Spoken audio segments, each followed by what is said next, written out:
got my man Greg back for another sit down.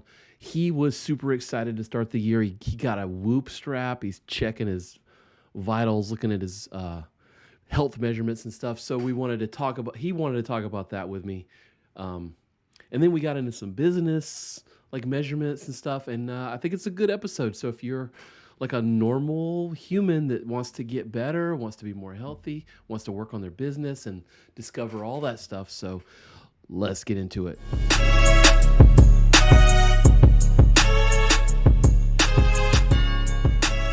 Welcome to the Warrior Mindset Podcast. We're your guide as you make your way through life, getting better 1% every day.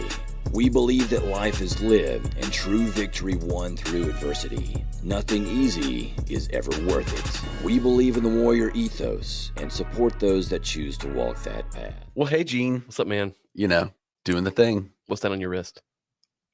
Whoop. Whoop. I got me a Whoop strap.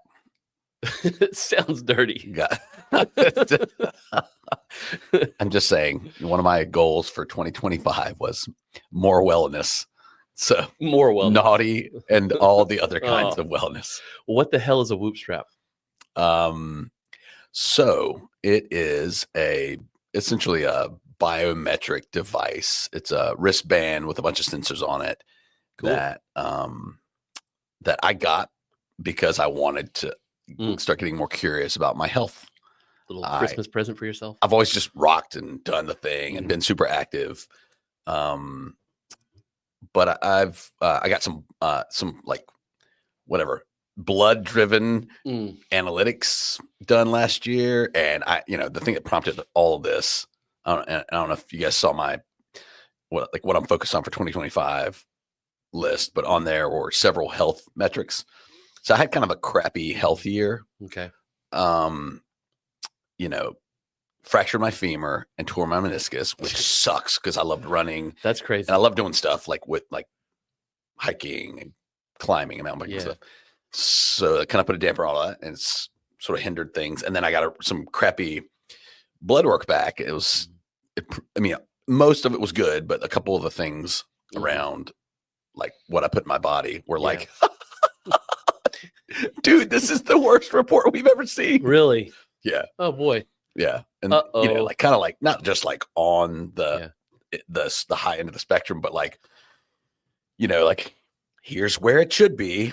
Oh, and here's and let's flip to page 2 so we can see where it is. So that prompted me to take a look at some health metrics. And my wife, who is way smarter than me for years, has been like, dude, you don't sleep enough and your stress level is really high. Sleep is the secret weapon of 40 plus individuals. Yeah, of which we are. So I'm well beyond 40 plus. So started making some dietary changes. Yeah. We'll talk about that, which have been good so far. Okay. And got a Whoop strap. It's a great company, Yeah, I was lying. I know what it is, but Whoop is awesome. But for others that don't know it, and I know you had one. For me, I've had a Whoop for about a month now, and it's just been really eye-opening. Yeah. And it prompted me to be like, hey, we should probably just talk about measuring progress in general, in your life, in your work, in your business. Oh, so we're going to blend it all together, you guys. So anybody that is out there trying to figure out how to get more stuff done, or at least move forward with your goals, this is going to be a session. Hope so. Where we talk about how to do that, how to do it well, how to measure progress. How do you do it? And, and maybe some pitfalls of getting obsessive over these kinds of things. Okay. That's it. That's what prompted all this. And it's probably enough. Yeah. Honestly, we could probably talk about this all year long. Probably could. It's a thing, Well, what we'll do is we'll check in 6 months. And then we'll have the "why did I quit" talk. Not me, brother. I know you won't quit. Not me. We never quit, obviously. We never quit on Fridays. Yes. Early. So what made you pick Whoop over anything else? So that's a great question. I picked Whoop because I don't like wearing watches, and I don't like jewelry, and I don't like things that don't feel like they just kind of sort of blend into my right. body naturally. And And I like the Whoop because it was really easy, really simple. It's like a low profile. It's just a sort of like a ballistic nylon strap, and then a really lightweight. It's fairly comfortable. Sensor. Yeah, honestly, it's comfy. You kind of forget it's there. Right. It's waterproof. You can wear it all the time, as you should. It has this cool sort of portable charging unit. You charge it up, and then if your Whoop is running low, you just slide it on, and you can stay mobile. You still wear it while it's charging, which is cool. Yeah, it's super cool. And then importantly, it keeps it charged for a long time too. About 5 days. Yeah, I mean that's not bad. I mean, my Apple Watch is like a day. Yeah, right. And so, I'd asked around, folks in our Soco community and outside of that, what other people are using to track. And, I looked at the Oura Ring. Again, not a fan of jewelry. So I haven't checked that one out. Yeah. I mean, I have one of the coaches at the gym wears an Oura Ring. Yeah. And she likes it. Apparently Oura is exploding. And I think just these stealth biometrics. I think we're going to see more of it. We're going to see more of it. So when I looked at the Whoop, I investigated kind of what kinds of metrics it tracks, but more importantly, I learned some things about it that got me really interested. Yeah. One, I like the way it looks. Yeah. Two, it tracks a range of health metrics that I didn't really give second thoughts to. Right. Like the sleep's probably a big one. Right. Right. The sleep Whoop, quality, because it rates your sleep quality. Yeah, it does a ton. And then the other thing that I really enjoyed, I learned about it, and then I have enjoyed the feature is it's proactive, right? It has some AI built in and some like guidance and coaching built in. Does it really? So I wore one about 3 years ago. Yeah, I don't think they had that yet. It's been about 2.5 years since I've worn one, so I'm sure they've come a long way. So again, I'm pretty obsessed about tracking numbers in some other areas of my life, financial metrics and performance for our companies and that sort of stuff. But I was in deficit in tracking myself, and mostly because, like most people, I thought things were fine, and I wanted to keep my head in the sand. And then I got that blood work report, and I have been having some like dietary, digestive issues, and I was like, I have to do something about this. This is now affecting my life and my relationships. Sure. So yeah, I went with the Whoop just to see if it would help. And so we're a month into it, and I have really enjoyed it. It has really illuminated some things for me. Has it changed my life? No, not yet. But has it prompted me to be more mindful? Yeah, I bet it has. Well, I mean, like change my life, quote unquote, no. Right. But has it helped me to change some habits? Yeah. 100%. Yeah. So I haven't had any fast food in 90 days. Incredible. And funny enough, I don't miss it. Like occasionally, I will grab a Rush's burger and fries when I have like 3 kids in my car and they are sometimes I'm driving home and I'm just like, I really want. Oh, and their food is so good.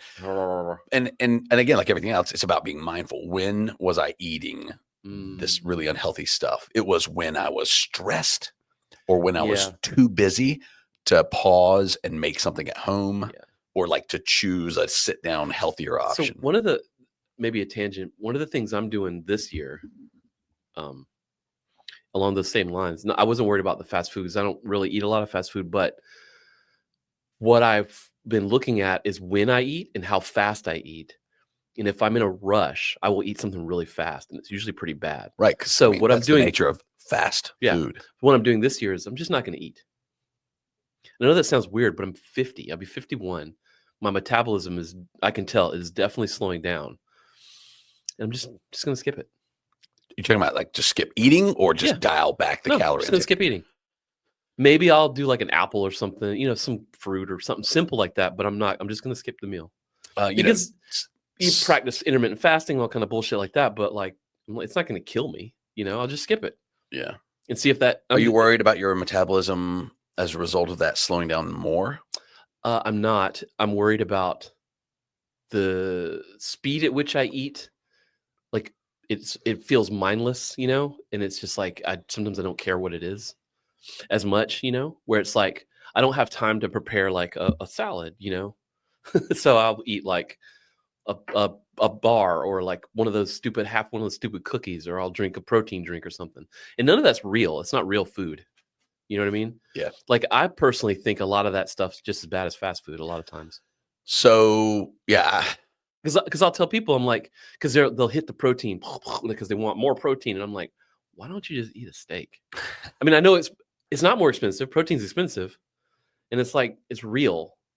And I think it's the same as what I'm trying to do is put that in the same category as fast food, because I think fast food isn't like necessarily real either. I don't know what the hell it is. You know, 9 times out of 10. I think this conversation, and then kind of what I'm starting to learn is that it is about the quality of whatever it is that you are measuring, Mm-hmm. right? So, for example, with Whoop, it tells me how long I sleep. It tells me whether I'm getting enough time. Yeah. It also tells me how the quality of that sleep. Yeah. So, how much of that time was I awake in bed? How much of that time was you I moving? in like light? They call it light sleep. Yep. And how much of that time deep am I sleep. getting to what matters, which is that Reparative sleep. restorative, Yeah. reparative sleep. Yeah. And so it also, like any metric in business or anything else, I want to know what my baseline is. Mm-hmm. And then we want to see change over time, improvement over time. Mm-hmm. So I didn't like freak out when it was like, dude, you're racking up the sleep debt. I was like, okay, this is good to know. Start fixing it. Yeah. Yeah, this is good to know. And then, so again, for me, I think it's about being curious more than it is about like letting these numbers define me. I think it's a healthy way to approach it. But I think what prompted me to be like, hey, let's talk about this is I'm now in this like measure my health phase of my life. Mm-hmm. I have always kind of been in a let's measure the health of the things we're working on business wise. Mm-hmm. And it's funny because, we coach and you coach for fitness. I coach for business. Yeah, dude. We've got 2 companies together. We do a lot of stuff. It's the same. I've always put my wellness on the backside of these other things. It's like the cobbler's kids have no shoes thing. Right. Right. For sure. But even then, whether we're coaching someone or whether we're looking at our own stuff, mm-hmm. I'm shocked at the number of people that just don't care or aren't tracking things that matter. Mm-hmm. And so, yeah, for me, I wanted this episode to be cool. An ode to measuring progress. Metrics, baby. And not just like, why we should do it. Yeah. What we should track in business and in life, maybe. And then also, hopefully, a little bit of conversation around how to not take it too far. Mm-hmm. And what are some of the perils of this, of being the measuring every aspect of our lives. Because I do think it can be paralyzing.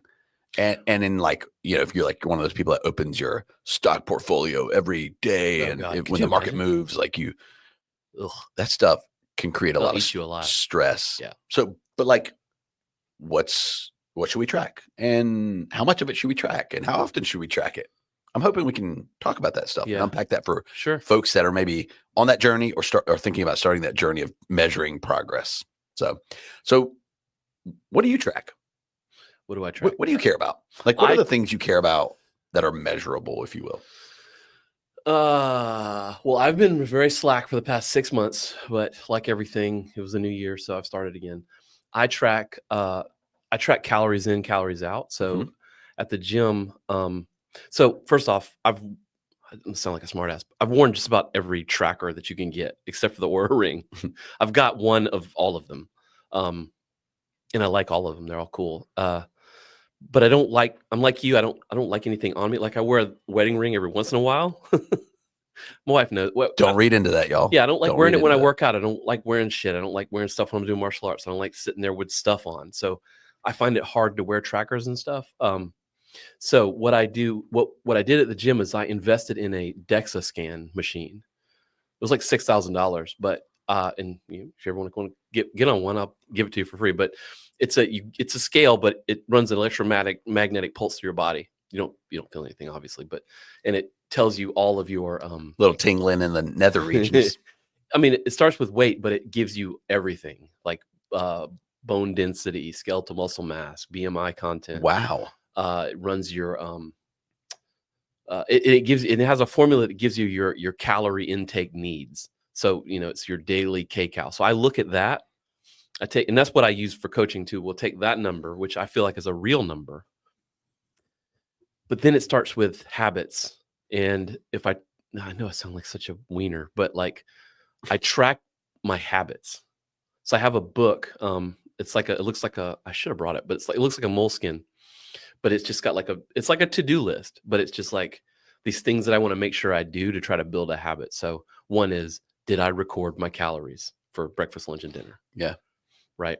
And I use an app. I use an app called Lose It, because I've been using it for a while. It kind of knows everything, because you'll find you kind of eat the same shit all the time. Yeah. So once you've recorded a few meals, it's just like, do that meal from Wednesday, and puts it in there. Yeah. But I that's what I've been doing. I've been tracking those calories because I want to hit that. I don't want to go over that daily limit. Right. So that's what I track. And that's 100% health thing, because, man, it's a deep dive. I think diet is probably the number one thing that's going to affect your health. Number two is probably sleep. Yeah.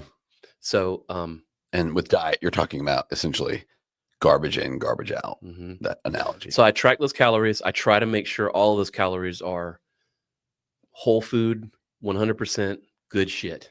Yeah. It doesn't always, not always. I had a hamburger from Rush's the other day, but heresy. It's okay. I'm not, I'm not you're not going to be perfect. Some people are, but we can talk about that too, how maybe that's mentally not good, but, I just try to, it's those numbers you want to watch, right? Because like the sleep thing, for example, you can have one night that's not so great, and you can kind of catch up the next night and the next night after that, right? What happens is, if you've been sleeping shitty because of whatever reasons, you're playing video games, watching TV, or doing whatever you're doing, and then you look at it over 7 days, what was the percentage of bad versus good? Same with diet. Over 7 days, what was the percentage of bad versus good? Because that's how you begin to wear down your habits or create new bad habits. Yeah. Shit like that, right? Because it's like, okay, well, I pick the kids up every Tuesday and Thursday, and I have time to go grab a Mickey D's. And that's just because of my habit. So every Tuesday and Thursday, I'm eating Mickey D's. Yeah. Times 365. Right.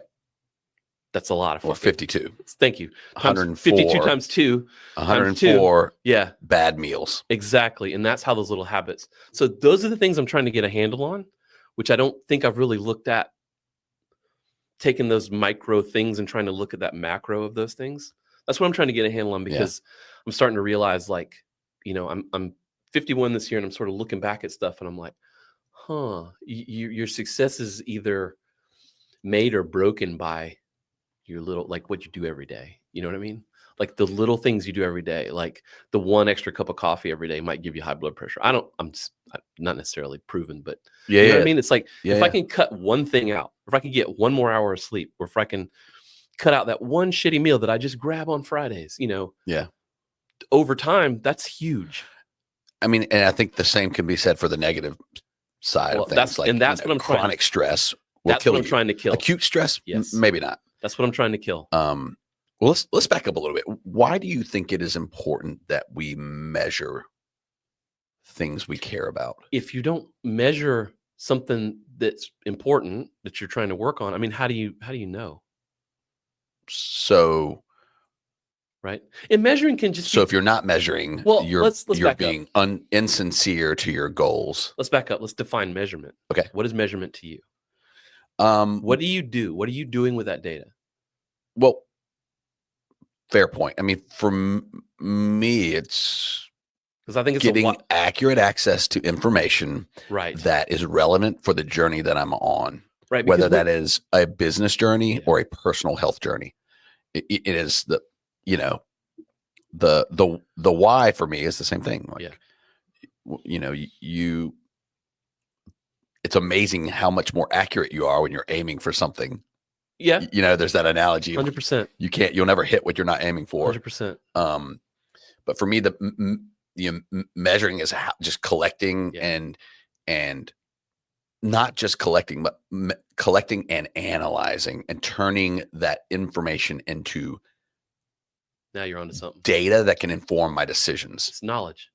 Sure. Yeah. That's the whole knowledge. Because I think when you say, like, not you, but the roil you.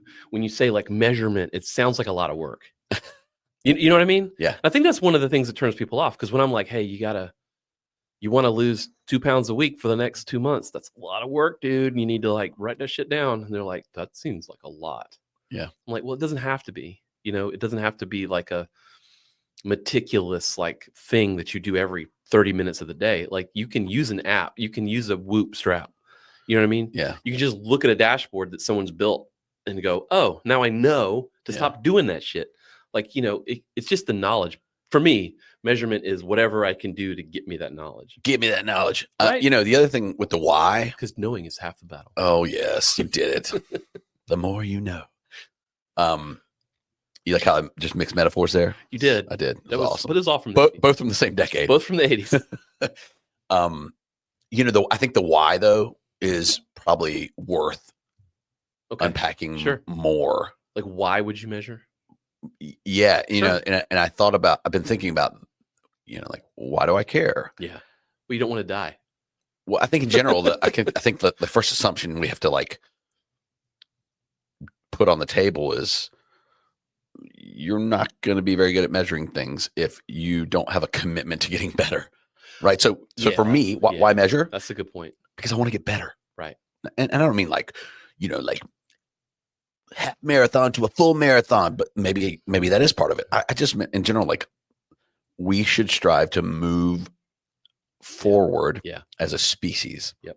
Sure. As a dad, as a husband, as a business owner, as a healthy contributing member of, like, we need to get better. Like, what's the point of being stagnant? I don't want to be stagnant. I want to grow. I want to, I get excited by the prospect of me becoming better at things. Yeah. Well, you've talked to a wide range of people from the business side with the coaching you do. And I've talked to a wide range of people from the health side and the martial arts side. Like, there's a wide range of reasons and understanding. Yeah. And in some cases, health-wise, somebody got some bad blood work.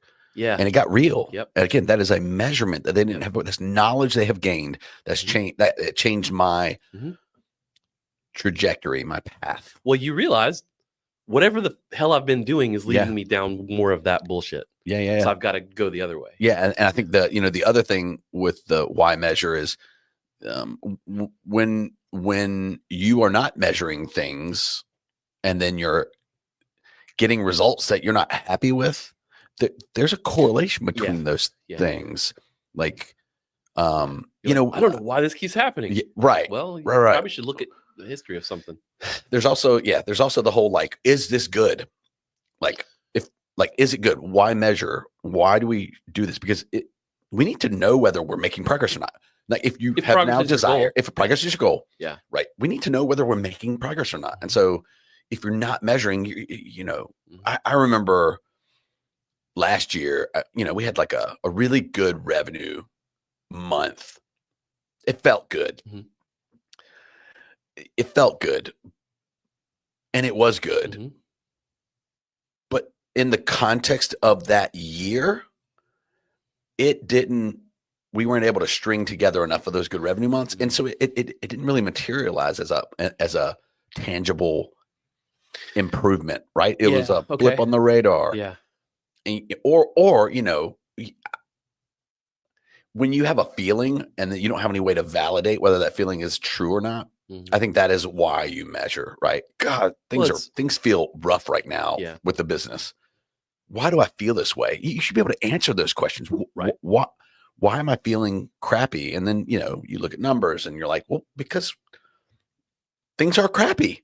Yeah. Relative to where we want to be. So I don't know. I think it's a quest. It's a thirst to improve and a quest for knowledge. I agree. I think those are the two main reasons why we should measure everything. Well, maybe not. I don't know. It's a rabbit hole discussion, because if you don't have those things, then then go.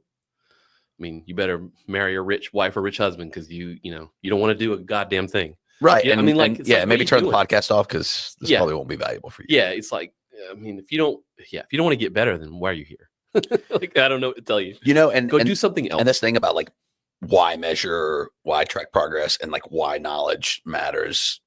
We dropped that episode what we learned from last year. Oh, yeah. And got some great feedback. I mean, thank you for bringing that up. Yeah. Great feedback. Yes. I mean, you know, people were like, yeah, yo, I just signed up for all the stuff. This is one of the awesome. best things I've heard. Yeah, it was awesome. Thank you. And you know, and I think it was a combination of just being real about it and authentic, but then also like we gained knowledge from that discussion. Yes.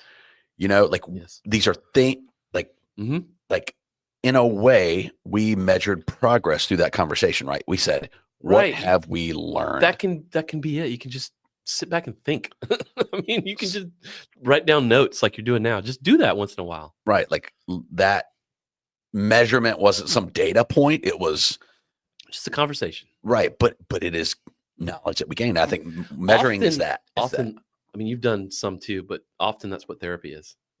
Oh, yeah. It's just kind of like, I'm going to go take stock of shit with this person for the next couple of hours. And, oh, wow. Yeah. Okay, cool. I want to be a better dad. Yeah, now I know. I need to gain knowledge to do that. It just doesn't happen. Yeah. So, yeah. So it's science, bro. If you have an assumption, go test it. I mean, it really is all sort of your chemistry professor was totally right. Right. It's all about a set of assumptions. Yeah. This is as far as I went. I went a little further, organic and PChem and all those fun things. And it was always the same thing, which it's this idea of we have a set of beliefs that we need to prove or disprove, or a set of assumptions about our lives or our business or our growth or our prospects or whatever. And we need to prove or disprove those to grow, to move forward. Agreed. So, okay. So on the health front, you track some of those things. What about on the business front? What do I track? Yeah. What do we track? What matters? What should someone be looking at if they want to measure progress in their professional, entrepreneurial, or business journey? Well, you're the business expert. I don't know shit. A, not an expert, and B, you have been doing this for 20 years, so shut up. Let's talk about that. Well, I'll tell you what I don't do well. What I think I could start doing, or us as a group or whatever, is tracking potential new stuff. Right. I feel like I've never ever in 20 years of business really focused on I don't want to sound like a salesperson, but like leads and like new stuff. You know what I mean? Like you copied me on an email. There's no version of this story or conversation where you would ever sound like a salesperson, dude. Good. Let's be clear. Well, you copied me on an email this morning where you're talking to some new, like it was a new opportunity. And I was like, that's fucking cool. Like I haven't done that personally in like 3 years. Guys, I will never not have a job with my business partner. I've been in the Bureau of Digital, Carl Smith's group, and I was looking at, I'm not in the Slack anymore, but there's a whole group talking about like tracking leads and lead turnover and like pipeline management, and there's like they do a whole class on pipeline management. I'm like, guys, what is pipeline management? Like, what's the pipeline? Like, I don't, Yeah. That. So, yeah. Like, just like, how many new conversations? How are you, like, because I heard on some shit on some social media thing, the guy was like, do something every, like, at least once a day that puts you in front of something new. Like, what is that thing that you did? It could be like writing a draft for an email or like, but like do one thing every day that just like, I did this one thing that could generate this new thing. And then, okay, cool, you did that. And move on to the other stuff. Well, I mean, here's the thing. Like, and I'm like, yeah, ooh, I should be doing that. I should be tracking that. I should be creating that. Well, here's the thing with business. Like how you deliver value is a whole other conversation. For the gym as well, not just web stuff, consulting, software as a service, whatever it is. What did I do today to get new leads to look at the gym website? But like success in I definitely sound like financial success in business is very simple. It's very simple. Yeah. But incredibly difficult to achieve. Right. You need to have something. So it's health. Right. Clearly. Yeah. All these things are hard. It's all hard, y'all. Pick your hard. But in business, at least, it's what makes success? You have to have something people want. Yeah. You have to find those people and sell it to them. Yeah. You have to exchange your thing it sounds for money. Incredibly easy to do. Right. You got to find them. So make new friends. But it ain't. Bring them into your fold. Deliver value. Yeah. So that they stick around forever. and don't spend all your money in the process of doing that. Right. That's it. Right. So people are like, what should I track? And sometimes I've gone down a rabbit hole of tracking way too much shit. Well, right. Like everything else, like Whoop gives me like 50 data points. Yeah. I don't need 50. Yeah. There's like 4 things in there that I really care about. I will tell you the search engine stuff that we've been dipping our toes into is really susceptible to that. Oh yeah. The rabbit I know hole, you've dude. looked at some stuff where you're just like, where are we getting leads from Mongolia? You're like, what the hell am I looking at? Like that's a bad example, but there's a lot of stuff to look at. Yeah. On the internet. Yeah. And with health and with Yeah. business too. And it's just like, well, now my job is 50% filling out the spreadsheets. Yeah, So my right. metrics tracking. Right. That you're missing the point. Y'all stick around to the end. We have a whole section on where we're going to be like how not to do this shit. Yeah. Well, But so for me in business, you turn the question around. Touche. sorry. In business, I do that. I think there are 5 fundamental metrics you should track, and then there are probably another 5 that you have to figure out yourself, given the business journey you're on. Lay it on me. What's the first 5? Oh, for me, I mean, there's some very basic ones. Gross revenue, and That's again, a good one. yeah, gross revenue. Expenses. When you say gross revenue, are you talking How much about money for the year? you generate? It doesn't matter. Okay, whatever period. What period, whatever period, and whatever changes over time. Those are both very relevant, but we're just talking about simply the category of metric. Gross revenue. Are you bringing in enough revenue? Yeah, right. That's pretty important. Before you spend any money delivering on that service or that value or whatever. Gross revenue. Next one, very simple. Expenses. Calories in, calories out. Right. Calories in, calories out. Yeah. And then what's left over. Except you want more calories out, but Yeah. I mean, in business, you want to get fat yeah. with profits, Yes, not with, in fitness, you want stored energy. flip side it. Yeah. Right. And that's it. So gross revenue, expenses, net income, right? Okay. What's left over? What's left over. At the end of the day, a healthy company at a fundamental level is taking in more than it is sending back out to deliver that service, and it has profit. Now, that's the same as health, though. That's the same as saying calories in, calories out. Hey, dummy, don't eat more than you burn. Right, but it's the opposite. Yeah, but I like eating. But it's the opposite. I like spending. It's probably the same conversation. Yeah. Right, and then along the way, right, you have to be able to sustain that over time. So for me, a couple other fundamentals, to get to 4 and 5 would be right. The amount of cash on hand that you have, so that which is sort of a result of generating profit, right? How much are you pushing out and giving to yourself? How much are you keeping in the business? Can the business survive a downturn or a soft period? Right, cash on hand I think is really important and something that most business owners overlook. Right, like what's the bank account out? Come on, get a little bit better than that. And then the 5th one that I think really matters is the quality and reliability of those revenue streams. That's killer. Are these relationships that you can sustain for a long period of time, or are you gonna have to do it all over again the next year? That's killer. So like, what's an example of that last one? No, let's talk about our business together. Sure, let's talk about it. So period 3. Yeah. So for the first, how long have we been doing period 3 together? Since like 2017 or something? 8 years, yeah. 17, 18 in there. Up until 2015 or so, 15 years of this business, I was running it. We've had at one point I had 12 employees. Yeah. Which is, when I sit back and I think about that, I'm like, how the hell did that happen? Like, how did I make that nut every month? Like, I have no idea. Yeah. That was crazy. It was a different time back in 2000. But like, where the hell was I going with that? Yeah. So the first bit, it was just like project to project. Yeah. It was like, hey, that was a good project. Where's the next one?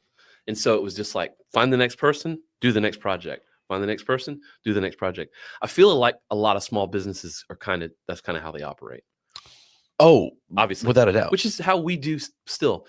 But it was right around 2015 or so, I started seeing some other companies, and they were just like, well, what we do is we get them on a monthly system to where we work with them constantly.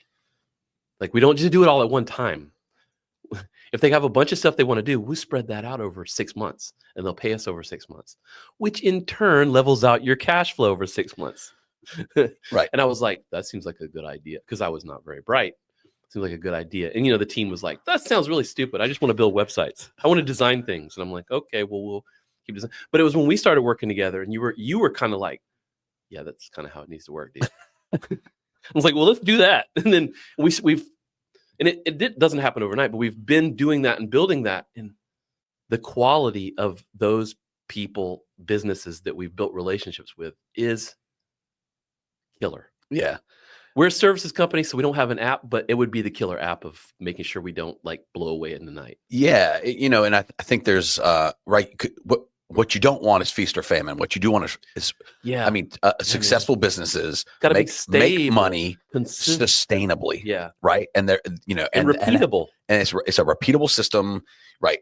And then, you know, the most successful companies have diversified revenues. Right. And if you're a solo out there, Right. listen up, listen That's up. hard to do when you do one thing, though. But you shouldn't do one thing. And Well, from my perspective, yeah. I think that the healthy companies have multiple ways that they deliver value. I agree. That are all tied to strengths. Yeah. Right. But it's just like a stock portfolio, right? You know, if you have all your money in Apple and then China shuts iPhone sales down, or the government shuts down TikTok, or you're fucked. Whatever, you are fucked. So you need to diversify. So I want to amend my 5 to add a 6th, and You can't do that. I'm doing it. I'm doing it right now as an ode to what you said before, and that is, you do need to continue to grow. Okay. Yeah, sure. Do you need hockey stick, scalable, 100% year-over-year growth? No, and I fucking hate that shit. Hockey stick growth can be real bad too. Real bad. Yeah, we could have a whole other conversation on anti-growth. Well, I think about that because these gurus, because of the gym, these gurus, they'll call me like once a week, and they leave voicemails and stuff, and it's like, I will 20x your members per month or whatever. And I'm like, man, if you dropped 20 members in my gym tomorrow, I couldn't service those people. Right. Like I would have to quit everything and go do that. And that's not possible. No, and it's different for every you business. can't do it. I mean, in a perfect world, how would it work? You would deliver profitable work to a set of clients that you would love working with, in services at least, every day, and they would never go anywhere.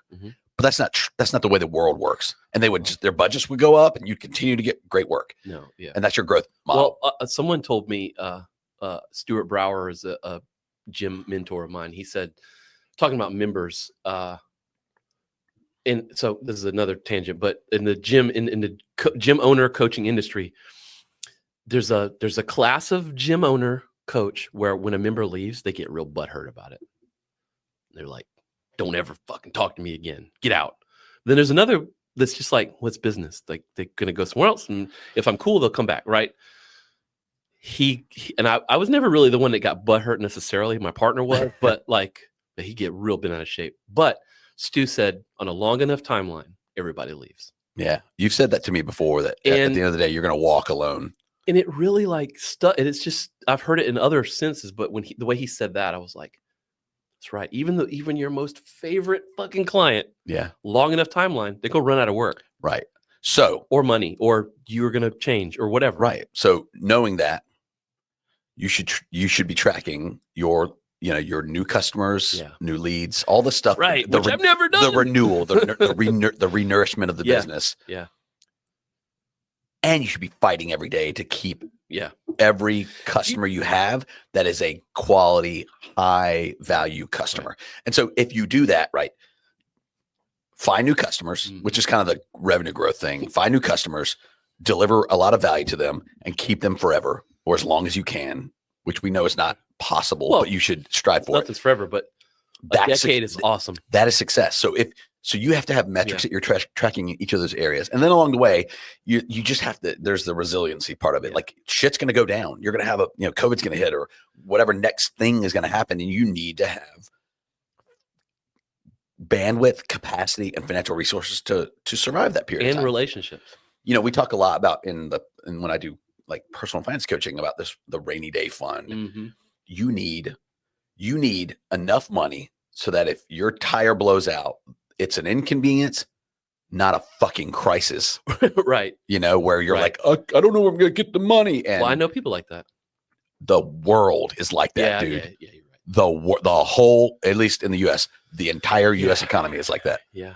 Like, don't get me started on that stuff. But Yeah. so like in personal what finance, is Ramsey say? How long of a rainy day fund for time should you have according to Ramsey? well, Like I mean, 3 months? he's pretty conservative. Does he say 3 months? When you're getting out of debt, what they say is you need to have $500 set aside. Well, sure. An emergency fund, a baby mini emergency fund. Well, if you're doing Once that you're past in that, an emergency situation. yeah, once you're past that, baby step 3, I think it is 3 to 6 months. Yeah. That's what, And you know why the 3 to 6 months? You know, and every time I say that to a business owner, they're like, "What in the fuck are you talking about? That is so much money, like sitting there not doing anything for us." So, you know, we've talked to folks before about it's relevant for your business. Like if you're, again, it's all about metrics. If you're, well, if you're spending $100,000 a month, right, you can't just sit there with 300 grand. Well, maybe you could. Right. I don't know. It's just scale. but it's also relative to how healthy you are. So if your revenues are diverse, if you have recurring revenues, if the average duration of your client is whatever your set of metrics that you're tracking. Well, what is the average duration of your client? You should be able to answer that. You should. You know what I mean? Right. Like, How long do people stick around with Yep. you? That is going to help you predict how much business development you need to do in a given year. Yep. But anyway, the point was 3 to 6 months is what they say on a personal finance front. 3 months, but that's like if everything stops. That's like in your business as a business corollary. If all of your clients go away, Yeah, you might have other problems. you might have other problems. But if all of your clients go away, to run the business for 3 months will cost you X dollars. You should be able to know that because you're now tracking. Congratulations, your expenses. Right. And that's what you should have set aside. I think 6 is crazy. I think 3 is even then as aggressive as small business owners. Depends. But you should strive for it. And there's ways to make that money work better for you. That's a whole other thing. I mean, it's a different podcast. Right. Like, but having that cash on hand, it is our friend John Barnes talks about this all the time. Like it is the number one metric. If you run out of cash, nothing else matters. You're dead. Right. You're gone. Right. And so I think that's good personal finance advice. And I think that's good business finance advice. Yeah. But then after that, it's about what matters to you, to the business, to your team, like sure. But revenue growth, customers that stick around, right. And then you can deliver whatever you're delivering profitably. Then you can start looking at, well, now we can set goals around this stuff. Well, Sure. So we did this thing this year at SoCo where we had like a good year, but we didn't have a great year. And we worked really hard for that good year. And we were all kind of pissed about it. And so we wanted to set some more ambitious goals. So we called 2025 the year of 15s. And you can't even have these kinds of like declarative statements unless you know what happened. Right. And we were able to measure our progress and results. In some cases, they were good. In other cases, they were horrible. What does the year of 15s mean? So I'll tell you, year of 15s is this. We as a team, it was like a blood oath kind of thing, right? Like, dark room, everyone get the knife out. Whatever it takes. We're going to share. I've done that, by the way, but yeah. Of course you had, you freaking weirdo. Fingerprint with blood. Go ahead. That's cool. It is cool, but go ahead. I want the real knife. It is a real knife. We said, all right, it's time to break out of this okay, but not great slump that we have been in for a year, 2 years. So year 15s is this 15% growth in revenues. Okay. We have never, since we. That sounds really big. Well, it's bigger. It's obviously, it's law of large numbers, right? The larger your company, the harder it is to achieve those things. Yeah. But 15% revenue growth. We want to cut expenses by 15%. And then we want to generate 15% profit margins for the year. So year of 15s. If we have never necessarily been able to do those 3 things all together, and obviously for the math nerds, if you grow revenues and cut expenses, 30%, yes.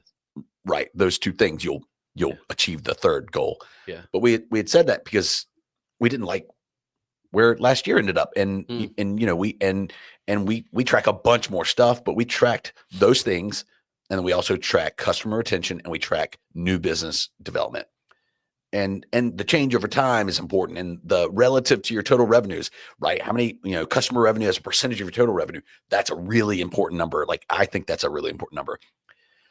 And some of those are lagging and some of those are leading. Lagging being things that you are collecting from the past and that tell you about past performance that don't really help you in the future. Sure. And then other things like new business development inform where you go. Right. So we didn't do so great with new business development. We took our eye off that ball, Well, and we focused on other things. Some of the other metrics went in the right direction. That one did not. right. And so we have to, that now has, having measured that, we have now set Yeah. a benchmark Right. and a goal for this year, That's right? cool. We need to double the number of the new leads that we generate. And we need to, by extension, double the number of customers we bring into the fold. Right. And guess what? If we don't do that, we won't be able to hit these other goals. Well, sure. So having those goals is one thing. Measuring that stuff is one thing, but that's not enough. We have to have these other metrics that we turn into goals because they inform those results. Yeah, the smaller metrics. Yeah, it's kind of like under that. So like the nested personal fitness corollary would be, Yeah. I want to lose 25 pounds this year. Mhm. I eat a shit ton of fast food. Yeah. If I am not tracking how many times I'm pulling up at that drive-through, Right. and reducing that, That's right. How would you know? that goal is already dead in the water. Yeah, And I think, you're not even going to start. and I think that's one of the really important things. So we try not to timestamp this, but as of this recording, we're still in early 2025. I think that's why so many people give up, because they have no idea what they're like, doing. they have this like goal that they want to hit by the end of the year. First of all, most people don't break those things into goals They have for the an month. idea. They have an idea. They don't have a goal. They have an idea. And then they don't go that next step, Yeah. which is like resolutions, right? They don't say, how are we going to do it? Yes. So we want to grow revenue. Well, how do we grow revenue? There are really, I don't know. Just do it. there are two ways to do it. You can sell more things to your existing customers, or you can find new customers. And you should probably do both of those things. Yes. for And sure. so, hey, there are two metrics you should look at. Right. Like, what's the average revenue value of a customer relationship, and is that growing? Yeah. And then how many new friends are you making? And so if you're not tracking that, you are guaranteed, I won't say guaranteed, but the probability that you're going to hit your revenue goal, it's a joke. You're setting yourself up for failure. Right. You're just guessing. So Well, let me ask you this. there's outcomes and outputs. That's the other thing. On measurements, I think you should track and then have set goals around outcomes. When it's done, what do we want it to look like? Revenue goals, profit goals, blah, blah, blah, how we feel. But then there's also this other side, which is measuring output. What is that? That is the work that you have to track, that you should put in and track, that will lead to that result, the outcome. It's funny. You know where I got this concept from? It's not new or novel. I mean, it's out there from the nonprofit world. Because nonprofits, right? They don't have a traditional relationship with customers, Right. right? They don't sell things. Well, I mean, in some cases they do, but most nonprofits, thinking about it like a food bank, you give them food or you give them money. They're measuring the impact in the world. Right. of their community. There's a donor that says, I love what y'all do. Here's a giant check. I aspire to be a giant check writer at one point in my career, my life. And then they go do a thing. They don't do that thing in exchange for money with that customer. Mm-hmm. Their stakeholders and their customers are different people. And so they had to start tracking not only here are the things we did with your money to make that. Here's what became of this. Yeah. And then here are the results that were created. For sure. And so, we've been talking for a while. How does that become reality for you for SoCo? Or have you gotten there yet? What do you mean? Like looking like, we did all this shit this year. We hit our goals. Well, how do you look at the outcomes from that? So other than I got a fat check, that's cool. That's cool. It really didn't really motivate us, but yeah, it doesn't drive me at least. Well, because it won't, because you got shit to pay for still. But well, I mean, you have to back it up. So let's say our goal is 15% revenue growth. Yeah, which is for some people laughably low, and for others unachievably out of reach. For us, it's pretty aggressive. It's an aggressive goal for a slow growth company, and that's what we want to be: intentional growth, maybe not slow. So 15%. What are the components of that? What do we need to do to have revenue grow by 15%? Well, number one, we got to keep the customers that we have. So we got to figure out how to reduce our churn rate, the number of customers that leave you in a given year. Right. And we have to grow the number of customers coming into the pipeline. So we have to find more friends and keep them. And so those are two metrics that need goals.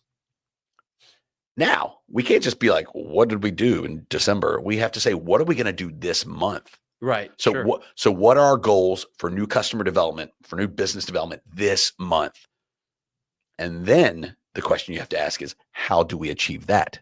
Mm-hmm. You ever heard the 5 whys, this idea of like why, when you're doing like customer discovery, you're like, why, just why, you get to by the time you get to the third why, I'm going to punch you in the face. Right. But I get it. I'll dodge your punch and then ask. I get it. But the point is like peel back the layers to get to the real raw truth. Yeah. And so last year, our customer churn was really high. It sucked. Quantitatively sucked. And so we had to ask ourselves, why? Why did that happen? Why did that happen? Yeah. Was it macroeconomics? Was it inflation? Was it a weakening dollar? Whatever. Or what did you uncover? We're still uncovering it. Okay. We learned some things, and again, it's like everything else. We have some insights, but not total clarity and knowledge. So we're going to continue to figure it out and make tweaks. But we learned this kind of member, this profile of a customer that we call a member. That's cool, right? They're not the problem. They actually are the ones. They see a lot more value in what we do. It's not just a workspace. So you reach more relationships, of that profile. right? The folks that left were the folks that we didn't engage with. Yeah. That we didn't talk to regularly. They didn't come in often. And if they didn't come in, they weren't getting value from our Slack community or anything else. This is such an analog to the gym, dude. Yeah. It's giving me like tingles on my arm. He's tingly. But like you're saying the same stuff. We did not engage with them the way we should have Yeah. to create stickiness. Yeah. And it was also certain plan levels that we offer. Those are the ones that had crazy high turnover. Some of the other ones did not. Yeah, your monthly plans, it's got to be the right fit for sure. And some of it was contracts, right? Sure. So at certain plan levels, you're committed for a while with us. Right. At other ones, that can scare people off. At other ones, you can say peace out in a week. Yeah. But you also have to be introspective. We looked at programming and events, and did we do enough stuff? And did we create enough opportunities for people to get value outside of workspace? Right. Like the podcast studio or the meeting rooms or like I got a deep work done today. Yeah. Did they make connections? How many of those connections were we able to facilitate? So there's some of that around the edges of your core value stuff, but we're a member supported workspace. Community is built into our DNA. It's just a part of what we do. Right. And our hypothesis is that we didn't do enough. Really? To create value on that front, that stickiness. So now we have 5 things we're going to work on. That's cool. Around customer attention that are going to become weekly habits that we try to form that we hope, again, it's all just a guess, that we hope will help to improve stickiness. Right. The result being we should see our monthly churn rate go down. And then ultimately at the end of the year, we should see a lower overall churn rate. Yeah. And unless we just drop the ball totally on new customers, we will see outsized growth. That gross revenue number will hit what we want it to hit. Yeah. Because it's 1/2 of that equation, and it's a big half. Yeah. So I don't know. We went deep state nerd. No, it's good shit, man. Let's. But all this stuff can be really confusing. I think at the end of the day, it just comes back to figure out the things you care about knowing about. Yeah. That truly measure wellness, whether that is your business's health or your body's health or your mental health, and just begin to get curious about those things. And begin to find a way, even if it's rudimentary, journaling, or an Excel spreadsheet, track it. Bring it back to the beginning of this conversation. The Whoop actually has a mental state tracker too, doesn't it? Didn't they start doing that? No. Or did they do away with that? Not to my knowledge. Maybe they got rid of that. But like there are tools that you can. It had like a little you could put like a emoji or something next to the day or the moment or whatever. How are you feeling? I haven't uncovered all the features, but what it does have is a journaling component. Every day it pops up in the morning. It pops up and it's like, what happened today? Right. How much caffeine did you have? When's your last meal? Okay. How did you feel? They've They've added more to it. Okay. And that context is really important. And so It is. people are like, I want the number to go up, so I'm going to start tracking. No. Right. You want knowledge. To your point, you want knowledge. So start tracking and getting curious about I think your metrics. If we're at a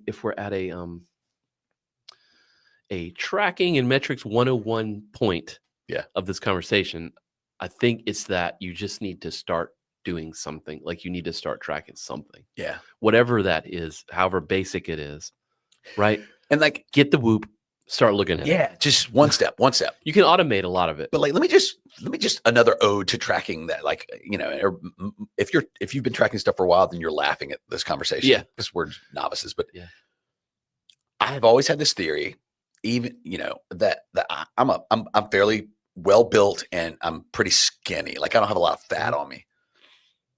And my wife is like, how the fuck do you do that, you bastard? How do you do that? And I never had a good answer for it, but my general theory was, and Gene, you can attest to this, I'm sort of like a nervous energy kind of guy, right? You move a lot. I move a lot. Yeah. And like, I was like, this has got to be part of it. Like, it is. I think For sure. everything is ramped up because I'm always moving. For sure. And guess what Whoop did for me? It helped me to validate that assumption. Yes. So it will tell you. So Whoop tracks steps. And I was always like, man, I think I probably move a lot more than most people. You do, yes. And you know, the average human takes about 10,000 steps a day. Yeah, a lot, right? I mean, that's a lot. It's miles. That's a not an average human, in my opinion. That is a human who's trying to do more. Okay, so yeah, so my average number of steps over the last 2 weeks of being tracked on Whoop. 24,000. 24. You're 2.5 thousand. Yeah. Like, I mean, and you know, not only is that cool, but that has empowered me to move more. Yeah. And that's the power of tracking things that matter. Yeah. Like yes. That's a lot of steps, bro. On the other side, not even trying. I know, right? And it's funny. And then it's just presence of mind. Like, yeah. When Whoop's like, when I wake up in the morning and Whoop's like, you got shit sleep, bro. You're like, your sleep debt is 800 million hours. Like, I am mindful about when I go to bed the next night, and it has reminders in it. And then like it's good stuff. When I have a day where I'm like, when I hit like normal human steps, I'm like, what happened? Well, yeah. What happened today? And normally it was a day where I like had just a shit ton of deep work to do. Writing 5,000 emails. Sitting at the bar, at the stand-up desk, just blah, blah, blah, blah. Yeah, you don't mean bar like drinking. You mean like, I mean, we have a bar at SoCo where you work. We do drink at it, but we work there a lot too. Yeah. But you know what I mean? Like, so I'm like, okay, all right.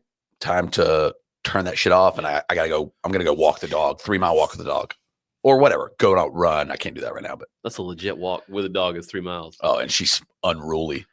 But I mean, like, this is the thing. Like, if we're advocating for it, it's, you'll get some bad data, but the good data, the insights you get from that data, it far outpaces the bad stuff. Yeah. Like, even if it's all bad, you now have good knowledge about where you need to make some changes in your life or your business. It's huge, man.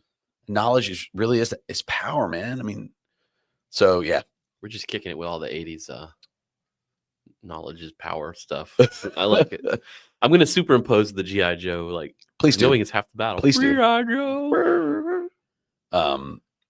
So yeah, I mean, but we've been hitting this for an hour. What else you got? No, nothing. I think in the spirit of making sure people don't go off the deep end with this, why don't we drop some some quick guidance on this subject, do's and don'ts around this stuff that, if you're listening, will help you to stay the course or make that progress. So number one, you said it. Just get started. Keep it simple. Just start and keep it super simple. Keep it simple. Yeah, super man. simple. If a thing can do it, spend the money on the thing. Yeah. Like the Whoop. I mean, you probably looked at that Whoop for a while. You know, maybe you didn't. I don't know. But like, just buy the watch, buy the Whoop, buy the ring. Just do the thing. Turn it on.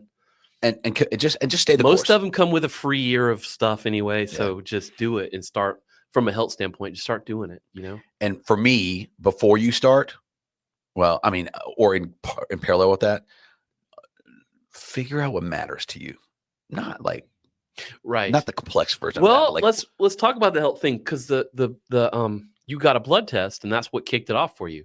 So how often do you get that blood test done? Once every 3 years. And now You I'm should- going back and doing it once every 6 months. Thank you. I was going to say you should be doing that every 6 months.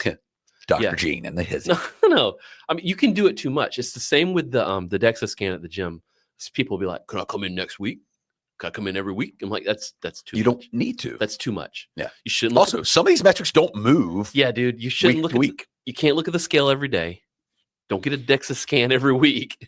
Don't get your blood drawn every month. But 6 months, that's probably healthy. Same with the DEXA scan. Whoop. Yeah, look at your sleep every night and look at your patterns. Yeah. Because that's what you're trying to do.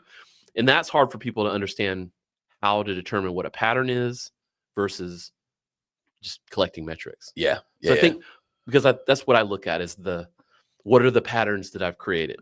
Because that is a direct result of whatever habits I'm living with. Right. Yeah. So I would say before you drop coin on any of this stuff, to be honest, though, figure out what you care about. Yeah. What's your why?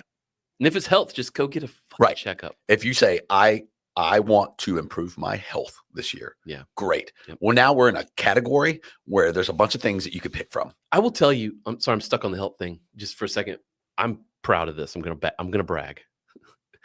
I went and did a health screening. I do it. I've traditionally done it once a year. I've been doing it every 6 months recently, but so I went and got a health screening. My wife works for the state government. They had like a state government thing, and it was free. And I was like, well, shit, this will be my one for the 6 months. I don't got to pay for it.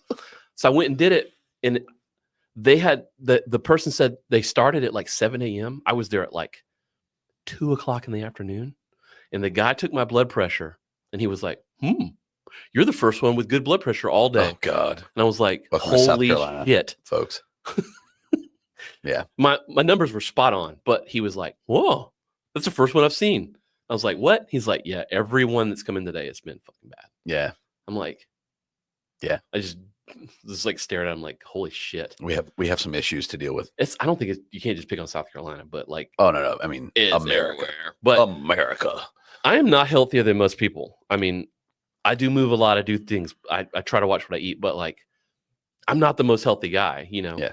I'm like, holy shit. So I think if it's health related, go get a fucking checkup. Yeah. So start with your why. Be okay with it being shitty. What do you want to improve? Yeah. Figure out a couple of basic things you want to track, and then get really curious. A good why is not dying. Yeah. Right. And there's a lot of ways you can, a lot of things out of your control with that, but a lot of things you can't control. Yeah. Well, sure. Don't stress if the number isn't moving in the direction you want it to. Just stay enough. Curious. Yeah. And stay committed to some period of longer than a bloody month of tracking your whatever it is you care about. Yeah. And I think don't go down the rabbit hole, like, or at least don't let that. So if you're curious, go. Maybe you want to, but like, don't. Yeah. Start basic. Yeah. Don't go listen to some podcast like this one or Huberman or whatever, and just go do a bunch of random shit. Like just, I mean, find a professional, whatever. But yeah, and don't just go whole hog on it. Measure, but don't let it overwhelm you, and don't let it run your life. Yeah, because I would say if whatever measurement, even from a business standpoint, whatever measurement activity you're doing, if it's taking up like 10% of your day, it's probably too much. Yeah. You're now a measurement person. Like, and you should probably do the thing you're supposed to be doing and not just look at all your shit. Right. Because you can get those apps for those things. You could spend a lot of time in there. Oh my gosh. Like Whoop in particular, but and Whoop has the thing where you can like friend other people and like compare your shit to other groups. I don't need that. It's too much, man. I just don't have the time for that. It's too much.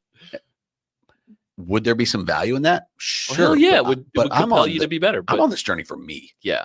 I mean, but people. Oh, I know plenty of people. I like to win too. Yeah. I mean, I'm the guy that will like leave earlier so I beat you to the place. You know what I mean? Like you are a competitive mother grabber. I'm not sick, but like I'm gonna do those little things, So yeah, so whether I'm looking at stats, I'm gonna try to beat you. Yeah. So whether it's business or health or your relationship or your mental well-being, figure out what you want to track. Ooh, relationship metrics. We could do a whole podcast on that. Yeah, we could. And that would be a silly use of time because unless it's another episode about failure. Oh, not true. That stinks. But yeah, Yeah. I am a huge advocate of this. I am excited about going one level deeper in my journey. Cool. That's awesome. And I think that it just simply having access to this information is going to inform my perspective and help me make healthier financially, I think it will. businessy, Yeah, for and sure. health-wise better decisions. So if you're not doing it, you should try it Yeah. without a doubt. Yeah, for sure. Don't just guess, bro. Don't guess. Make assumptions and then go and prove or disprove those assumptions. Science. Science that shit. Science that shit. All right, dude. Good talk.